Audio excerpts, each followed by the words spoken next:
I sometimes am kind of blown away by how many people cannot really identify where a verse starts and ends, or a pre-chorus Yep. starts and ends, or a chorus and whatnot. Obviously, to us as singers, especially if we've been singing from a very young age, we know the ins and out. But to people that are starting their music journey, it might be a little confusing. So we will break it down. But yeah. Yes.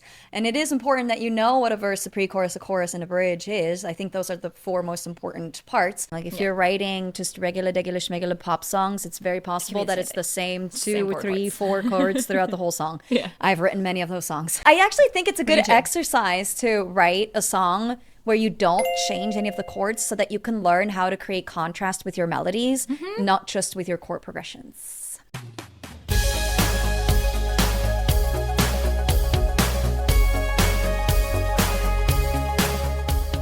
Hey Voxstar, and welcome to From Singer to Artist. I'm Lara Chapman, award-winning singer and songwriter turned viral vocal coach and the host of this show.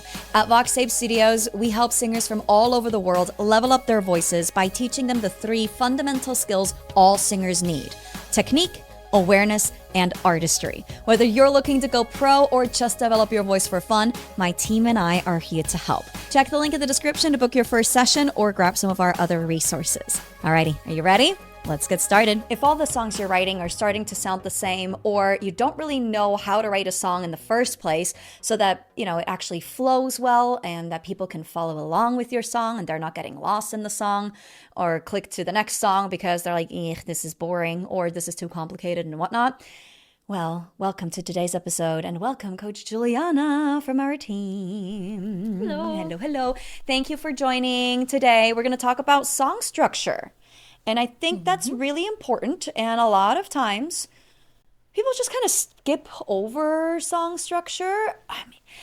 I sometimes am kind of blown away by how many people cannot really identify where a verse starts and ends, or a pre-chorus starts and ends, or a chorus and whatnot. Do you sometimes see that in your lessons too? A lot. I'm like, let's go to the second verse. You're like, where is that? I'm like, oh, let's do a little bit of a refresher, if you will, because it's so important. And obviously, to us as singers, especially if we've been singing from a very young age, we know the ins and out. But to people that are starting their music journey, it might be a little confusing. So we will break it down. But yeah. Yes. And it is important that you know what a verse, a pre-chorus, a chorus, and a bridge is. I think those are the four most important parts. But I think it's important that you know what it is so that you can write songs where people are like, oh, I'm following. Now, that doesn't mean that you need to write like a typical like verse, pre-chorus, chorus, verse, pre-chorus, chorus, bridge, chorus, song every single time you write a song. Like that's like the base structure of a song, right? You don't have to follow that exact formula every time you write a song, but it's a good starting point. Yeah. And then, if you're a little bit more of a jazzy kind of girly or dude, then, you can branch out and like start doing different things too. Like no bridge, or well, I guess then there's also verse refrain songs, which are That one's cool, too. different. So Yeah. anyways, let's maybe start by talking about the two different kinds of songs. You have like regular chorus songs, which is the verse, pre-chorus, chorus, that kind of song, which is like, I don't know, 95% of songs at least. And then you have a Maybe verse more, yeah. refrain song. Now those are different. Do you want to explain how those are different, verse refrain songs? Yeah, so those are, let's think of, I'm pretty sure everyone knows this song. If not, go listen to it because it's a classic. Blowing in the Wind by Bob Dylan. So we have a little bit of a verse and like he tells us what's going on. And then I think it's called A, B, right? So we have a section that repeats, no, a section that describes, and then the B section that repeats. So A, B is always going to be a little bit longer on the verse, and then it's probably 2 lines of a refrain, usually is. And then you go to another A section, and then you repeat the same B section, and again, and again, and again. Make You Feel My Love, also by Bob Dylan. That's the but one that I thought you were Made going to Famous say. by Adele. Yes, I thought you were going to say that Honestly, one. it's more of a folky thing to do. It's not as popular in pop music, but it is very cool. And it's, sometimes it depends on the type of song you're wanting to write and the specificity Specificity. The specifics, that's the word. Because sometimes songs allow you to go that way. There's another one. I think "Cardigan" by Taylor Swift is also verse refrain. But anyway, you can look it up if you're very curious. But basically, it's not your common pop structure. Yeah. So if we look at the "Make You Feel My Love," because I have that song front and center in my brain right now, the B section, right, the refrain line, the thing that repeats is "to make you feel my love," and that's it. It's like the phrase that almost like replaces the chorus, right? Like, because that's the part that repeats over and over and over and over again. And it's always "to make you feel my love" all the time, every day, in every single verse, right? So instead of using like A, B, I just say verse, refrain, but it's the same thing. But then sometimes you have another section in there that's like, "I know you haven't made your mind up yet, but I will never do you wrong." That's not the verse anymore, right? Because the verse is "when the rain is blowing in." Obviously, it's different, right? So that's, I learned to call this a bridge. You too? Yeah. Yeah? Okay. Yeah, because it's what's connecting the verse to the refrain at that point. Yeah. So like I think a bridge is fine. Yeah. Sometimes people think that that's the chorus, but it's not. A verse refrain song doesn't have a chorus. The refrain line and is the lyrics chorus. are different. The lyrics are going to be different every bridge before that refrain. Yes. So that's usually a tell if it's a chorus or not. Like, are the lyrics the same or not? Yeah. But also, it's not that important. Like, as long as you're making sense of it and it flows and people are feeling it, cool. But of course, it is important to know what they are so that you can write it and you can kind of like guide your song in a way that is digestible for people. Yeah. And I would recommend, like, if you're new to songwriting and you don't feel like super, super comfortable and confident in your songwriting skills just yet, maybe don't start with a verse refrain song. Let's maybe start with just a regular chorus song.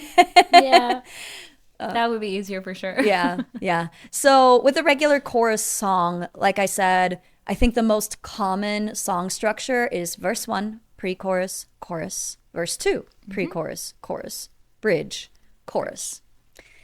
Yeah. That's just the overall structure, and most songs follow some sort of version of that structure. So let's maybe break down how people can identify before, like, we say, like, this is usually what's happening in a verse and usually what's happening in a pre-chorus. How can people identify when when we've moved on to a different part in the song, when we're now not section. Yeah, exactly. Yeah, we want to look out for breaks in patterns. So usually a verse. Sorry, makes me so happy. Yeah, songs are freaking cool, man. We have a pattern that's being repeated. That's what a pattern is. Through verses, right? So we have maybe 4 lines of the same pattern. Maybe there's a little bit of contrast here and there, but it's the same. You hear the same structure. You hear a very similar melody play through. And then something shifts that is maybe a little lifted, that has a little bit more energy. That's usually the pre-chorus. The song is not exploding yet. There's not, the full beat maybe isn't there yet. But usually it's shorter than the verse. It's usually half or 2 lines, depending on the song. Obviously, every song's different. But the pattern breaks, the melody changes, the rhythm changes a little bit. There might be a rhythmic feel that's different. And it's telling you that something's coming, right? It's kind of like building anticipation for another section. Yeah. So yeah, that's kind of cool. The pattern breaks. It's as simple as that, right? Now it's like, okay, this is different. The melody's different. The pattern's different. Everything's different. So that's how you know you have arrived in a different song section. Now it's just a matter of figuring out what is that song section. So what does usually happen in a verse? Usually they happen at the beginning of the song. Sometimes a song starts with a chorus. But usually it starts with verse 1.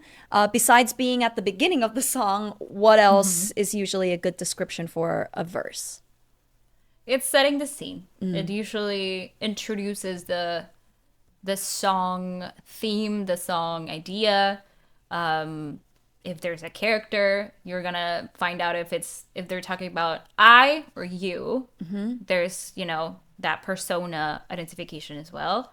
So it's just the kind of like the first page of a book. Yeah. You're like being introduced Yeah. to this song. So yeah, some songs do start with a chorus, and usually those songs are a little bit more like upbeat and they're more poppy or maybe more dance tunes. It depends, of course. Not everything is like that, but in your regular pop song, we start with the first one. Yeah. Just introducing. I would also say melody-wise, it's usually lower in pitch. It can be wordier than other parts. It can also be less wordy. It just really kind of depends. Depends. Yeah. I'm just trying to think about the songs that I wrote. It's a little bit of a mix, but usually the verses are wordier than the other parts of the song. But again, it always depends. But yeah, usually lower in pitch, right? Yeah. Then pre-chorus, you already mentioned that before. It feels like it's building, right? Like it's anticipating. We're anticipating something. That's the feel that we get from it. So the pattern is different now, right? But it feels very building. So like a melody that goes up, for example, like ba ba ba ba ba ba ba ba ba ba, that goes up, and that's anticipating that note right there. And now we're in the chorus. Again, it feels building. So the melody it doesn't have to, but it can go up. What else in the pre-chorus? Chord changes. Usually the chord progression modifies a little bit. Not always, but usually pre-choruses are different. Because you're just wanting to have a little bit of a different texture, a different feel from the verse, again, to create that contrast and have it be different. But also because we want to make it feel like the chorus is home. Like we want to make sure that it feels like the big thing that people are going to remember. So that's why there's a little bit of change there. Okay. Yeah. The chorus feels like home. I like that. It's like the land, like the plane has landed. Yeah. The chorus, right? It's like, and we're here we here. are. Yep. Welcome. Yes. Yeah. So chorus is going to be higher notes, bigger, more emotion, more intensity, maybe not as wordy. Some choruses can be wordy, but it feels a little bit more intentional and more punchy, especially in pop, if we're talking about pop. So yeah, choruses are bigger. They are gonna be catchier melodies, simpler melodies than the verse, so that people can remember them. Yes. And yeah, sometimes it's the same chord progression as the verse, but usually there's a little shift in here with some of those chords, but it's not that important. It really depends on the style that you're writing. Like if you're writing just regular schmegular pop songs, it's very possible that it's the same 2, 3, 4 chords throughout the whole song. Yeah. I've written many of those songs. I actually think it's a good exercise to write a song where you don't change any of the chords so that you can learn how to create contrast with your melodies, not just with your chord progressions. Yeah. Anyways, a song that just came to mind to me when you were talking is Never Really Over by Katy Perry. Have you heard that song? And we have a pop song exercise for that song. Oh, I know that exercise. Okay, there you go. And my students, they have probably hated me and you at some point because of that exercise. But now they're grateful and now they love it. There you go. Perfect. You're welcome. So you said usually choruses are not as wordy. This would be an example of the opposite. It's just because it's over doesn't mean it's really over. And if I think it over, maybe I'll be coming over again and have to get over you all over again. Like literally, that's the chorus. It's all the same notes and a lot of words. So this would be an example of exactly how it can be done differently too. But you said usually it's simpler to sing, like the melody doesn't go all over the place. That would be a great example for that. It's one note. It is one note through the whole thing. Birds of a Feather. The pre-chorus is all just like 1 or 2 notes. Yeah. Oh my God, how does it go? Birds of a feather, we should stick together, and I can change the weather. Ba ba da da dee da da da. Whatever the lyrics are, right? And then the chorus is, I don't know what I'm crying for. Whatever. And a lot of people think that the pre-chorus is the chorus. Is a chorus. Because it feels like a chorus, but it's actually pre-chorus. Yeah. But anyways, It's a great song. it is. It is a really good Great song. song. I like that song. So that's the chorus. And then usually we have verse 2. So we go back to the same pattern that we created in the first verse. Lyrics are usually different in the second verse than in the first verse. Sure, sometimes melody-wise, there might be a different note here, there, whatever. But Yeah, variation. it's usually the it's same. pretty much the same. Exactly. Yeah. And then the pre-chorus, the second pre-chorus, if you do it again, it can be the same lyrics. It can also be different lyrics. I think it just kind of depends Up on the to you. situation. Yeah. Yeah, I think there's no like real right or wrong there. It's like what feels good. Yeah. What feels authentic to the song. Yeah. I'd say that's like a 50-50 you pick, right? I've And then done either. I've done both. same. And then the chorus, though, usually is the same lyrics again. There are exceptions. Of course, there's always exceptions to every rule. But there are exceptions where we're changing the lyrics. Yes, we're changing the lyrics. But that's like maybe Very 1% of all songs, if even that. Very rare. Yeah. Yeah. Yeah, it's copy paste. Yes, which is nice. And that's also usually what happens in the studio too. When you're recording a song, you're recording the chorus, you just record the chorus once and then you copy paste it throughout the rest of the thing. Unless you have different Differences, yeah. Yeah, but usually it's the same. If you're in the pop world, that is. Anyways, bridge is the last thing. Yeah. What's some characteristics of a bridge? Bridge is where we mix it up. Bridge is where we say what we haven't said yet, both melodically and lyrically.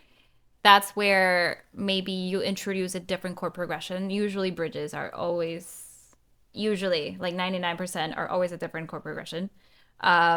And the melody is definitely different. The rhythms are definitely different. Like we want to have something that, again, builds up to that last chorus, but is different from the pre-chorus. We want a little bit more tension in the bridge. Yeah. Like there's a little bit more in there. It's more emotional usually. You're being more honest with your lyrics usually in the bridge. So yeah, I love bridges. Yay. Yeah, me too. Me too. Songs are getting shorter and shorter and shorter because our attention spans are getting shorter. So you sometimes hear songs now that don't have a bridge anymore. You also sometimes hear songs where you have an instrumental solo or something instead of a bridge. Yeah. Also, sometimes people cut out the pre-chorus and go straight to the chorus after a verse to make the song shorter or because of whatever reason, right? They don't want a pre-chorus for whatever reason. Yeah. So again, like there's obviously always variations of this song structure, but this is a really good start. And I would recommend that when you're writing your first song or your next song, just to get more confident to follow this structure and then switch it up for your next couple songs. Exactly. It's better to like go with the basic structure, learn it like inside out, and then have fun bending the rules. That's why they're there. Yes. But them. I do think you should know what the rules are before you mess with them. Oh, yeah. Oh, yeah. Please do. If you've learned anything today, let that be that. Yes, absolutely. Though the next step, now that you know what a song structure is so that people can actually follow your song, it's time to actually write a song. And if you're like, okay, cool, but how do I do that? I recommend that you download our songwriting framework. It's a little PDF guide. It's currently on sale for just $7 instead of $27. The link is in the description below. Go download that.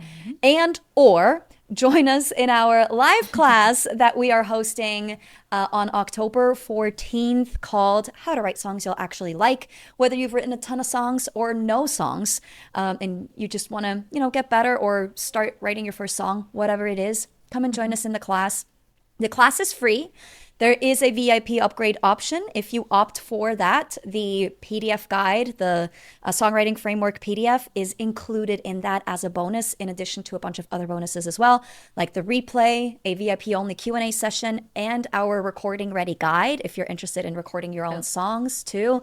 Those are some bonuses in there too. And you can get that, the VIP ticket, for just $17. So might be worth doing that and get all these other bonuses too. A lot of content, people. Get it. Yes, but then join the class so that you can actually take action, right? Like, this is an issue that we see all the time with people. They learn, but then they don't take action. So come to the class so we can take action together. Okay?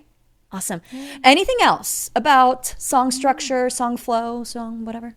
It's pretty straightforward. No, it's pretty straightforward. Just follow the guideline at first, get comfortable with it, and you will notice a lot of ease with it the more you do it. Yes. I love it. Perfect. Thank you, Juliana, for joining me. We'll see you in the next episode because we got some more songwriting stuff, and I can't wait to see you there. Thank you guys for tuning in. Join us in the live class. We'd love to see you there. Otherwise, we'll see you in the next episode.